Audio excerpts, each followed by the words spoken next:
Hi, I'm Shawn Hessinger, and this is Small Biz in 15, the show where we bring you small business success in 15 minutes or less. Please like and subscribe if you enjoy the show.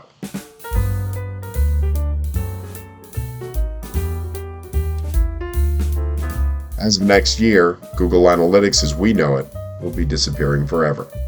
But don't panic. Anil Batra, managing partner of Optizent, has some tips for how to deal with Google's newest analytics tool. I began by asking him what exactly GA4 is and what it means to small business. Yeah, so GA4 is the latest version of Google Analytics. This is the free Google Analytics. It's called GA4 or Google Analytics 4. Now, why are they calling it 4? I think they have gone through 4 major iterations or 3 before this, and that's why calling it GA4. However, none of the previous versions were called GA1, GA2, or GA3, right? So, and many people in the industry are calling the previous version, which is called, or previous or current version, which is called Universal Analytics. They're calling it GA3. However, that's not the official term. What does it mean? I mean, what kind of, like, it's going to change in what way? I mean, what are people going to see that's different than what is now? So I'm assuming people know already what Google Analytics does, right? Most of the people are familiar with Google Analytics. If not, let me just step back a bit and talk about the purpose of Google Analytics. So purpose of Google Analytics is a digital analytics tool. Primarily sitting on your website, it tracks your website's users' behavior. So as users are coming to your site, what are they doing on the site, where they are falling off on the site, etc.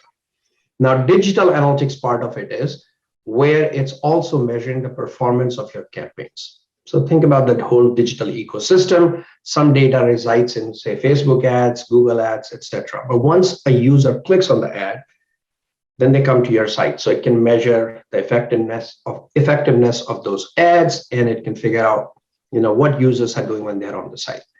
So the purpose of web analytics is to, it's basically the definition of web analytics is measurement, collection, reporting, and analysis of the data for the purpose of improving customer experience, conversions, ad performance, marketing performance. Now, most of the people are using Google Analytics. They just track their report. How many people came to my site, what they did, etc.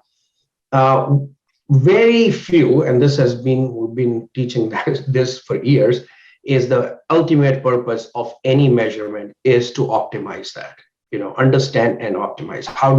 What kind of actions are we going to take? In reality, many folks just measure. Now, what's happening over the past few years is users are using different devices to come to your site. They might look at your ad while they're watching a TV. They might go on a phone, open the phone, or go to your site or an app, and then come back to desktop, purchase from there. This creates a disjointed journey. So you can't really understand what's happening because user journey is broken. Also, in past few years, there is also a lot of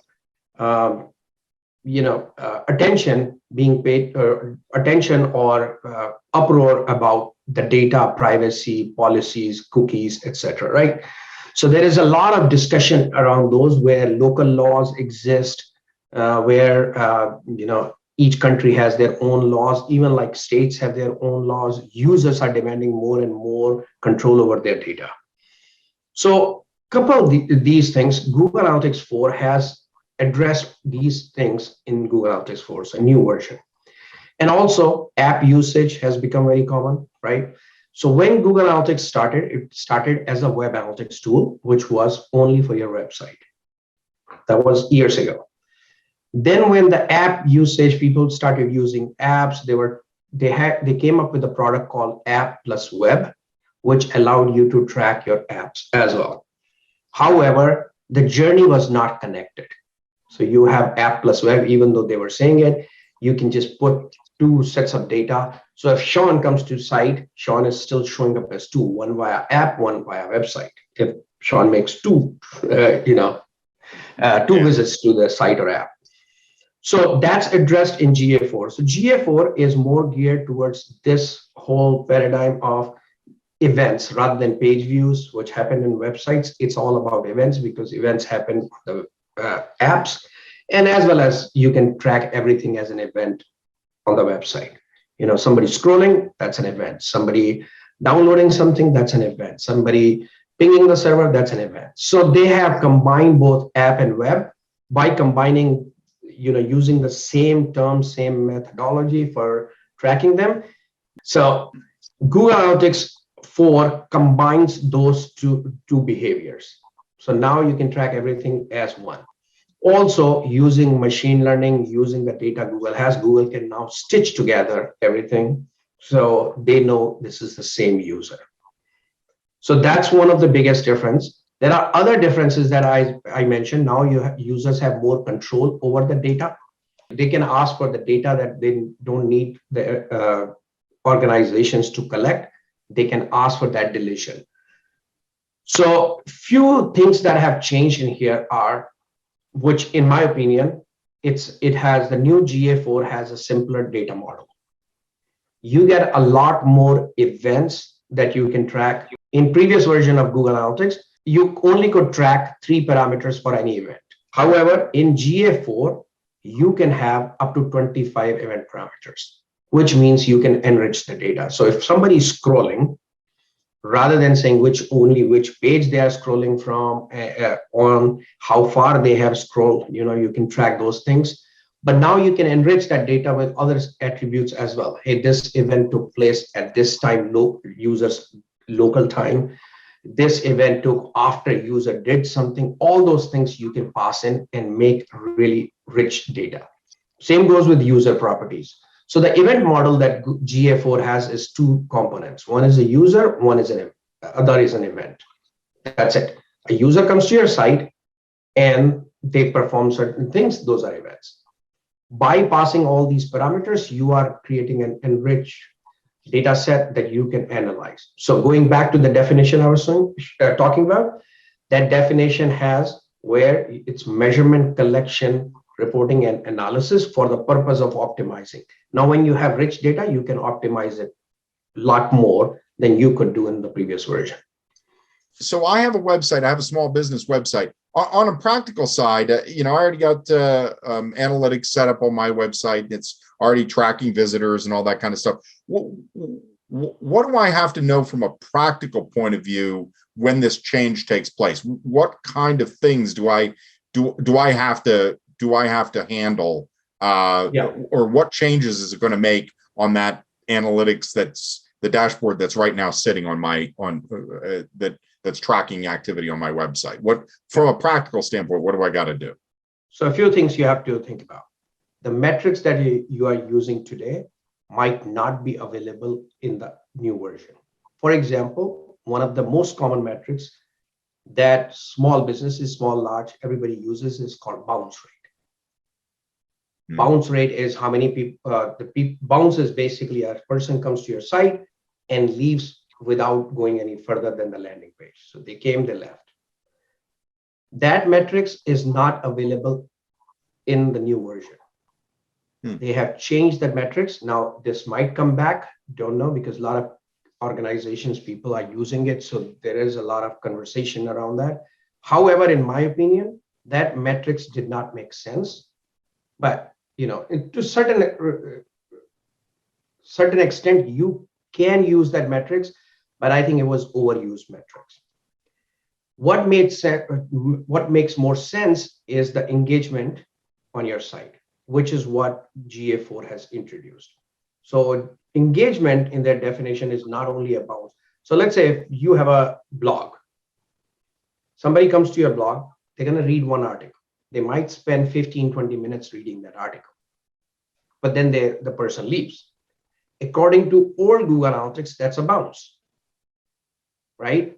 However, that person did what they were supposed to do on that site or blog. They were reading it, and that's what you wanted them to do. That's an engaged visit. And Google Analytics 4 is going to be able to track it as an engaged visit. So they've created a metric called engagement. Engagement measures if somebody stays more than 10 seconds, they are engaged. Or if they did some action that which is set as a goal, then that's an end action. That's an engaged visit. So they have created this, or they visit the second page, which is again engaged. So engagement metrics, in my opinion, makes more sense than bounce. However, that metrics will go away. So in your dashboard, if that's there, you'll have to start thinking about 1 minus bounce rate. It should be like an engagement, but it's not an apples to apples comparison. So that's one. Few other metrics have changed, so you'll have to think about that. The way GA4 calculates sessions, visits, users, that has changed, which means your numbers will be different. You can't compare the numbers from old to the new. Web analytics was never about absolute numbers. And that's one of the mistakes most of the people use. Oh, I got these many visits, I got these many visitors. It's never about absolute numbers. It'll never be correct for you. It is about trends. So think in terms of trends and ratios and percentages. Is my trend going up, and what percentage? Those things should remain the same if you compare those two. So you'll have to think about metrics, the numbers, and then you'll also have to think about the tracking is changing, which means if you are going in Google Analytics and looking at the old interface, that interface is gone. It's new. The structure of the navigation is new. The implementation on how the tracking was done is completely new. If you are using out of the box implementation, which is like, hey, put this JavaScript in your page's header or site's header, then all you do is replace that JavaScript with the new JavaScript and data will be collected. And now it's time for our small biz tip in 15 seconds or less. Don't wait until the last minute to adopt GA4. Learn more about Google's new analytics tool today. There's plenty of resources out there to help you on your journey. Thanks again to Anil Batra, and please like and subscribe if you enjoyed the show. And please leave a comment and let us know what topics you'd like to see on future programs. For more small business news and tips, please join us at smallbiztrends.com.